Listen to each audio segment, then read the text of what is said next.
Beloved brothers and sisters, gather round as we pause to hear a word that speaks directly to the heart of our nation and the soul of her people. On this day, as election day draws near, I, Brother Malcolm in Japan, appear before you as a voice from across the sea. Though miles separate me from my homeland, my spirit still beats with the rhythm of its trials and triumphs.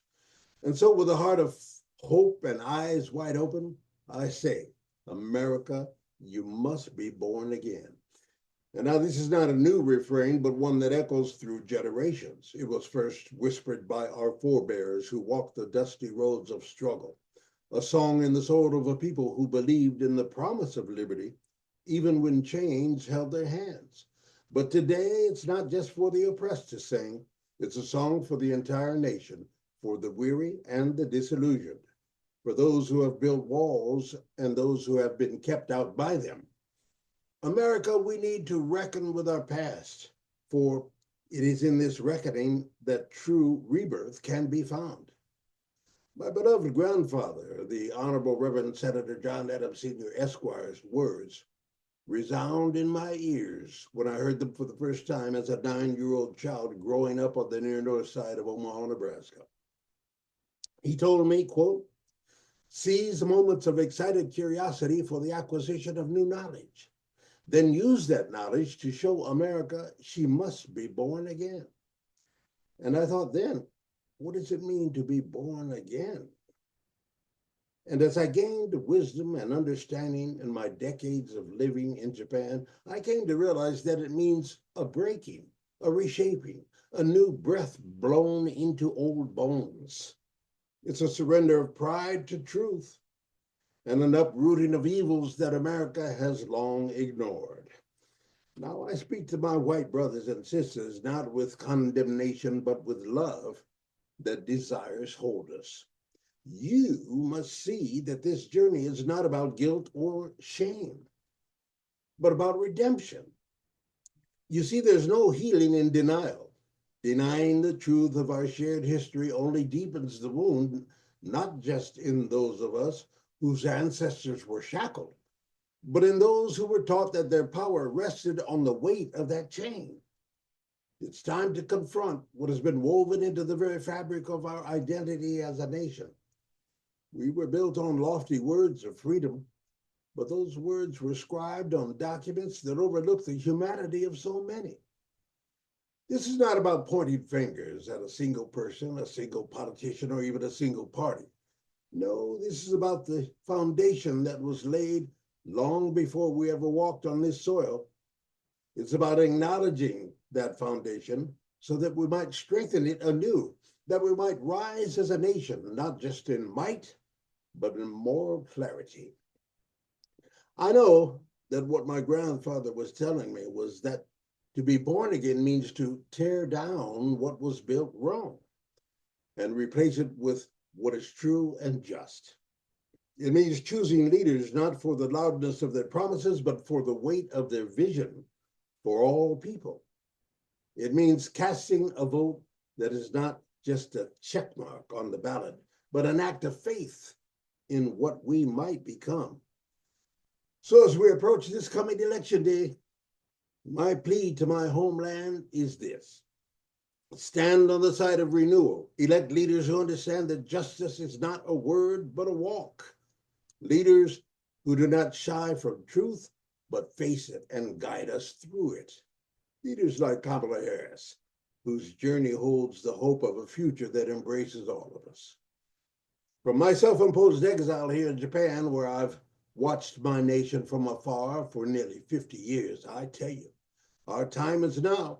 We cannot afford to move forward while dragging the weight of our past unresolved. Our future demands it. Our children and our grandchildren deserve it. So, America, with every ounce of hope that I have, I called out across the seas. You must be born again. For justice, for equity, for love, be born again. Let the ballots you cast this year be seeds for a new beginning, where liberty is not a slogan, but the birthright of every soul within your borders. So I leave you with this prophetic rap that I composed over 40 years ago for Town Records. It reads, "Sinners of America, you got to change your ways. Listen to what the prophets say. You're in your dying days. Your future will be happier if you just keep in mind that each and every one of y'all is living on borrowed time. The economy is going down and the government's talking stuff. When will they learn that enough is enough? You left my people homeless, addicted, and oppressed. The only way to save you now, these crimes you must confess. So, children of America, it's all left up to you. Just put your trust in God above. She'll show you what to do. And black folks of America, this message is for you. You've got to lead the way to righteousness. Your redemption day is due. But first, America, you've got to change and then be born anew."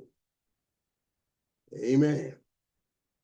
All right, I am your brother Malcolm in Japan, reporting for Japan Journal, streaming on GNN, the Global News Network, a production of TDM, Total Digital Media, on the internet's #1 weekly English language online cybercast from Japan, bidding you sayonara until we meet again. Thank you. And now stay tuned for the rest of the story coming up right now on Japan Journal. You're tapped into Japan Journal with Mal Adams, the internet's #1 weekly English language online cybercast from Japan, streaming on GNN, a division of Totown Communications Company Limited, Japan.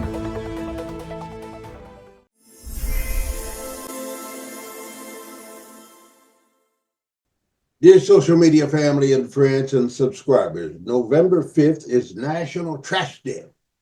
So let's roll up our sleeves, put on those gloves, and dump the clutter that clogs America's promise. It's time to take out the biggest bag of toxic waste, Donald Trump, and replace it with hope, intelligence, and progress.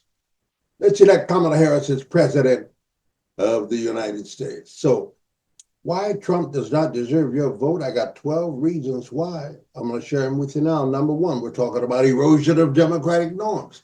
Trump's tenure was marked by an overt disregard for democratic principles, from attempting to overturn the 2020 election to encouraging disinformation campaigns. Trump repeatedly undermined the core values of democracy. It's time to discard leaders who jeopardize American integrity.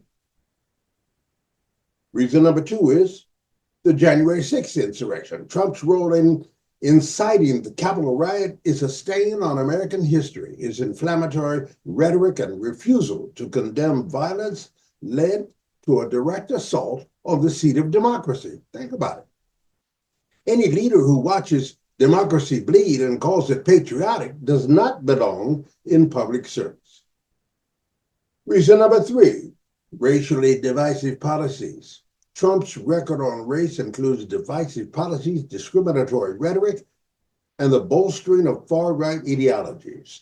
His response to movements seeking racial justice like Black Lives Matter was antagonistic, sowing deeper divisions. America deserves a unifier, not an incendiary, okay? All right. So my next reason is about his mishandling of COVID-19 pandemic. The Trump administration's approach to the pandemic was marred by denial, disorganization, and misinformation. His refusal to heed scientific advice cost countless lives. Leadership during crisis matters. Trump failed at every turn. Number five, corruption and scandals.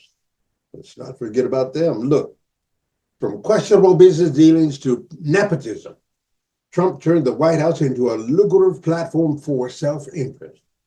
His administration faced numerous investigations and ethical violations, normalizing corruption at the highest level. Reason number six has to deal with foreign policy failures. Trump's foreign policy was erratic, alienating traditional allies and empowering authoritarian leaders. His admiration for figures like Vladimir Putin and Kim Jong-un destabilized global trust in American leadership. Then we got to talk about the environment, right? The dismantling of environmental protections under Trump put corporate interest over global climate priorities, accelerating the ecological crisis. The planet cannot afford another leader who ignores the urgency of climate action. Reason number 8, about the attacks on the free press, something that affects me directly as a 55-year professional broadcast journalist. Trump repeatedly referred to journalists as enemy of the people, fake news, threatening a fundamental pillar of democracy, the free press. Now, this rhetoric created an environment where truth and accountability were under siege and still are until we dump the trash, baby. So let's talk about undermining women's rights as well. Trump's Supreme Court picks led to the erosion of reproductive rights, setting America back decades in gender equality. His dismissive, misogynistic comments amplified an anti-woman culture, unfit for the 21st century. Reason number 10, economic disparities. Despite promises to uplift average Americans, Trump's tax cuts disproportionately benefited the wealthy, increasing the gap between the rich and the poor. His economic strategies failed to sustain growth that trickled down to working families. And then there's voter suppression tactics. Don't think he's not trying as we speak. But, Trump's unfounded claims of election fraud were coupled with active measures to suppress voter turnout, particularly among minority communities. A leader who undermines voting rights is a threat to the foundation of democracy. Let's not get it twisted. And my last point I want to make here is his relentless self-interest. You ever seen a guy like this before? A narcissist. Every action seemed tailored to benefit Trump's brand, not the American people. His presidency was a running infomercial for the Trump empire, leaving governance as an afterthought. Now let me turn the page and let's talk about why Kamala Harris is the best choice for America. I got 12 talking points for her too. Number 1, a trailblazer for diversity. Kamala Harris's election would signify a monumental step forward for representation. As the first Black, South Asian, and female president, think about it. She embodies the multicultural reality of America and inspires the next generation. She's got a strong legal background. Excuse me, let me wet my whistle.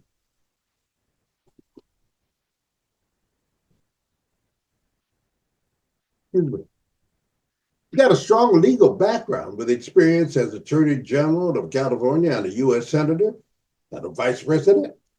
Harris has shown that she's capable of handling complex legal and political challenges. Her command of the law makes her a formidable leader, ready to steer policy with integrity. Reason number 3, she's an advocate for social justice. Harris has dedicated much of her career to fighting for criminal justice reform, rooting out discrimination and pushing for policies that prioritize equity. She has a proven record of standing for those whose voices are often silenced.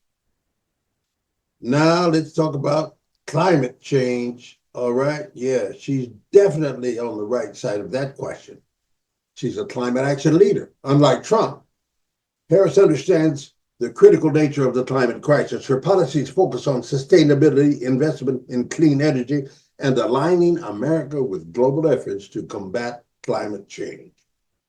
That's consistent with her foreign policy expertise as well.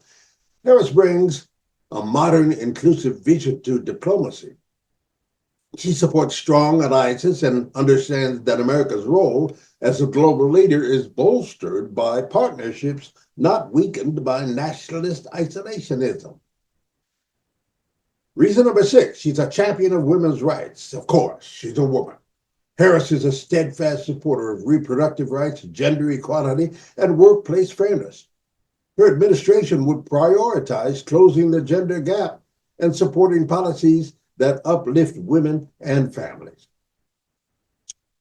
Economic progress and fairness is top on her list of things. Harris's economic vision includes raising wages, creating jobs, and promoting fair taxation. Her policies aim to bridge economic divides and foster a thriving middle class.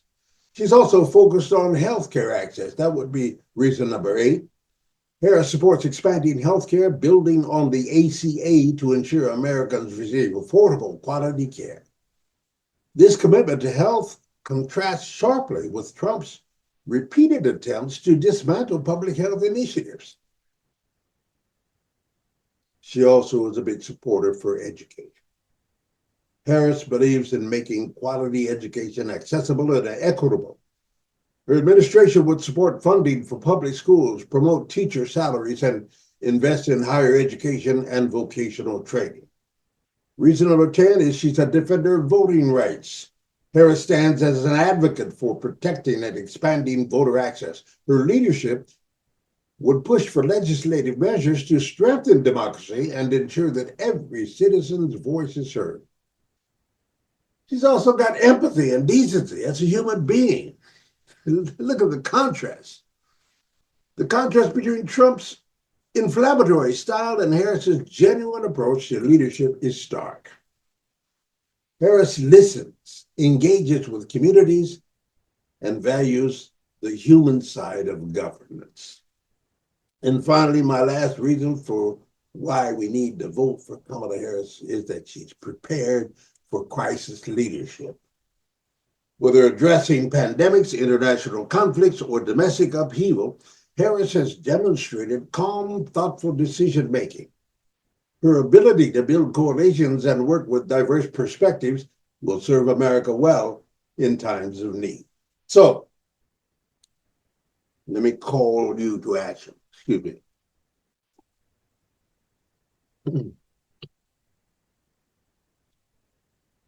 From my corner in Japan,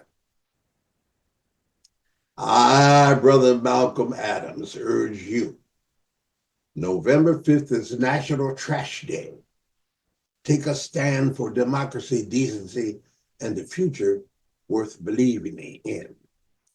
Dump Trump. Elect Kamala Harris. The world is watching, and it's time to show that America values truth, justice, and unity.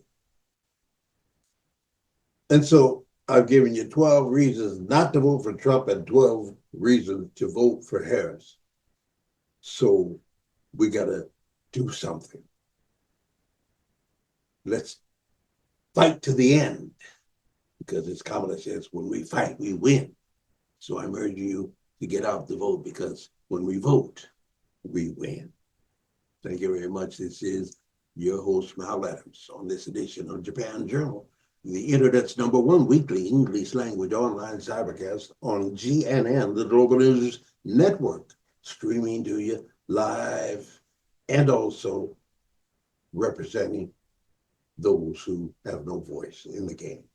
Give it a voice to the voiceless here, tackling all the difficult issues. But today is my call to action, because time is running short. Let's do this. Elect Kamala Harris on November 5th as the next president of the United States of America. Won't you? Why don't you? Thank you. Peace and love, mutual respect. Thank you.